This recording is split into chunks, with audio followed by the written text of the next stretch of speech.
Hi there, everybody. Welcome back to another edition of Elk Calls here ahead of a beautiful Sunday finale in this series against the Pickles. Elks are looking for their second sweep of the season.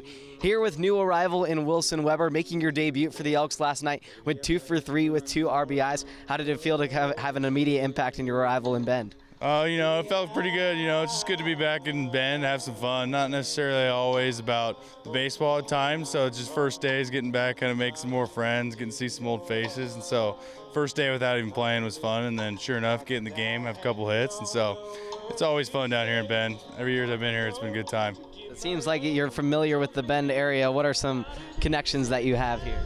I'm from Oregon, so I'm only for 3 hours from here. So vacation and stuff, I've been down here, and then just being here last summer, a lot of floating the river. And then the Bronxons are a pretty sweet host family too. So same with, I'm back with them again this year, so it was pretty fun. Absolutely, and then being able to be mentored by Joey Wong, just a national champion for the team you play for in the Oregon State Beavers. What is that like, being able to rub shoulders with him? It's awesome. It's just the culture from him being there and all the family little aspect, and just kind of having his history with what he did there and just being around it is just awesome. So it definitely makes it a lot better. You played a larger role with the Beavers this season, making 22 starts in 24 games. Just being able to play a larger role on the roster, what was that like? It was fun. It's good to get out there and just play baseball at Goss. Goss is a great place to be able to play baseball at. So, got to get to Goss, and just with those critical development years from when you played at Cowlitz earlier, prior to going to Oregon State, and then that first year of seeing limited action but working through the process, just how critical were those little development years? While you may not have been seeing all the time on the field, but how was critical was just learning in that success? It's just learning the game of baseball. It's not all on the field. There's just learning how to be in the dugout, how to be with the team, how to learn your pitchers, love the pitchers, and just be a teammate. So just being around the game is awesome, and then just all that experience, not even on the field, just watching other guys who are good do their thing, and it's just all of it's just learning. So yeah.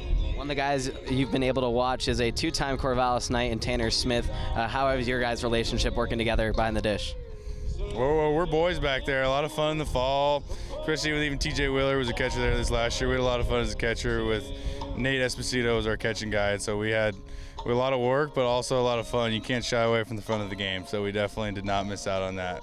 Absolutely. Coming out of high school out of Sam Barlow, ranked as the #1 catcher in the state of Oregon in 2021, #3 overall player. Did you feel any pressure going to a school like Oregon State?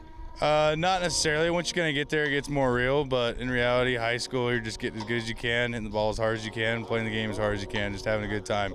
Playing out there hard. And you also, not only just on the field were given hard, you were giving back to the community as well, serving as a volunteer at your church and then also at youth basketball camps. How important is it for you to give back to the next generation?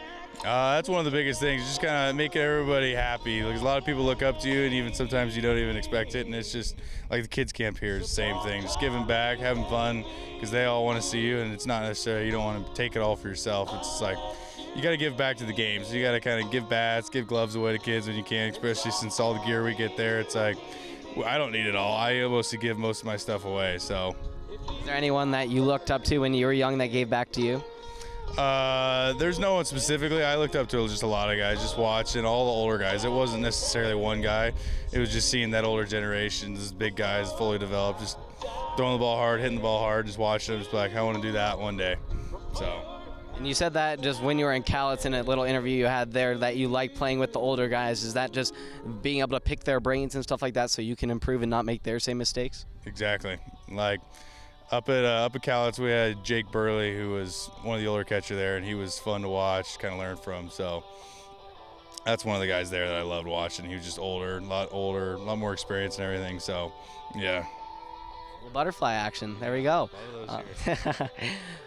Going with the Beavs.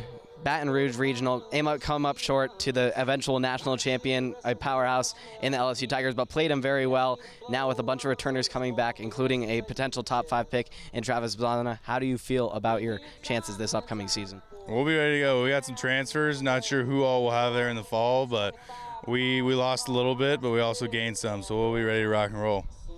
Look out for the Beavs. Going to be coming after another trance at trying to go to Omaha this upcoming season, right here with Wilson Weber trying to help along the way. Glad that he is here this summer. Elks will finish off against the Pickles tonight right here at 5:05 at Vince Skenna Stadium.